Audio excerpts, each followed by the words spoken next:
Dear brothers and sisters, I think you will agree with me when I say that it is easier to make enemies than to make friends.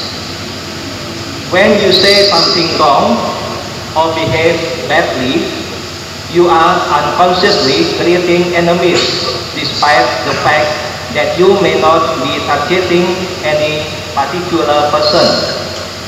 You can create an enemy anywhere and at any time.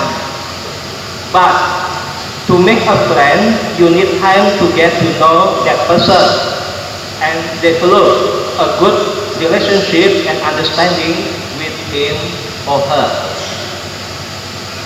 My brothers and sisters, who are our enemies? When Jesus talks about the enemy, he is not necessarily referring to an enemy in war or other nation.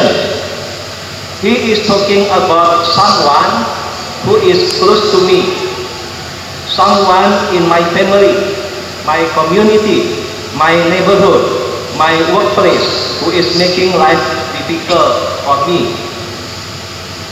Why do we have to love our enemies? Because Jesus commanded us to do so. Jesus even wants us to pray for those who persecute us. This is one of the most difficult things to do.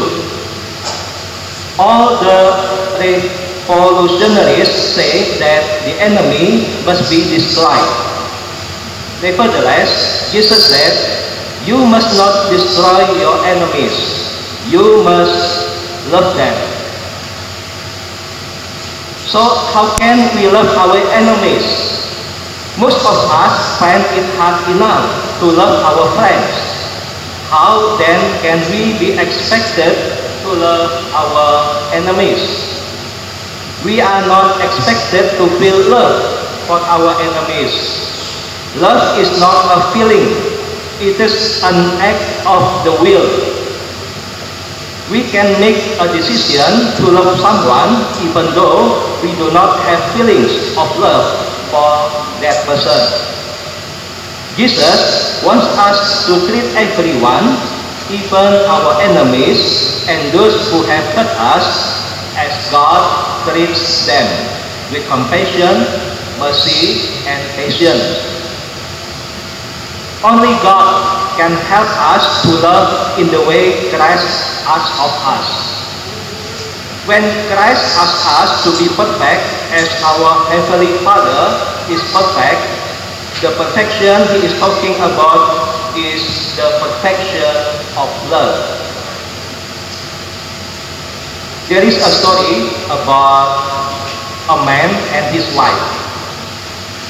The Lord was so tired of the man's prayer that he appeared to him one day and said, I have decided to grant you any 3 things you ask for. After that, I shall give you nothing more. The man delightedly made his first petition at once. He asked that his wife should die so that he could marry a better woman. His petition was granted. But when friends and relatives gathered at the funeral and began to recall all the good qualities of his wife, the man realized that he had been hasty. He now realized he had been quite blind to all her virtues. Was he likely to find another woman quite as good? So he asked the Lord to bring her back to life. He did. That left him with one petition.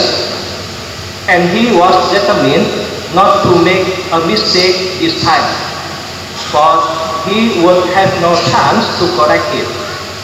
He consulted widely.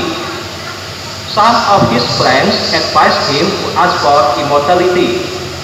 But of what good was immortality, said others, if he did not have good health?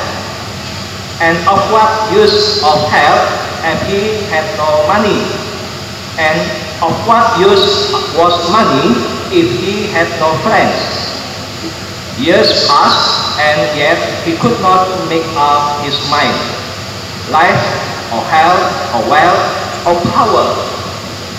Finally, he said to the Lord, "Please advise me on what to ask for." The Lord laughed when he saw the man's predicament and said, "Ask to be contented no matter what life brings you." Dear brothers and sisters, recent psychological studies show that holding unforgiveness in one's heart can lead to depression. It can fill us with resentment, make us cynical, and even affect our physical health. But people who practice forgiveness tend to be healthier and more at peace. So, the more we follow Jesus' teaching, the more we benefit as well. So try your best to forgive so that you will be perfect as your Heavenly Father is perfect.